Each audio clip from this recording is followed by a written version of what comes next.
نبی پاک صلی اللہ تعالی علیہ وسلم نے 3 چیزیں ہمارے ذمہ لگائیں. فرمایا اپنی اولاد کو سکھاؤ. یہ باپ کے ذمہ لگائی ہیں حضور نے چیزیں, ماں کے ذمہ لگائی ہیں. فرمایا یہ اپنی اولاد کو سکھاؤ. 3 چیزیں. یا رسول اللہ صلی اللہ علیہ وسلم کون کون سی؟ فرمایا ایک تو اپنی اولاد کو اپنے نبی کی محبت سکھاؤ. اس کا مطلب ہے ابا کو نعت پڑھنی چاہیے نا, اس کا مطلب ہے اماں کو نعت آنی چاہیے نا, اس کا مطلب ہے حضور کے قصیدے یاد ہونے چاہیے نا, اس کا مطلب ہے نا کبھی بازو تھام کے باپ کا ہے نا پتر چل آج فلان جگہ تجھے لے جاؤں وہاں مدینے والے کی باتیں ہوں گی. اس کا مطلب ہے کہ اسے باپ کو ان سارے رستوں کا تعین تو بیٹے کا بازو تھام کے اسے کتنی جگہوں پہ لے گیا ہے.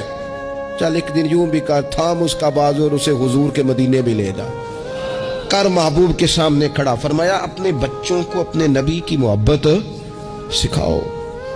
اور فرمایا دوسرے کام یہ کرو کہ اپنے بچوں کو اپنے نبی کی اولاد کی محبت سکھاؤ.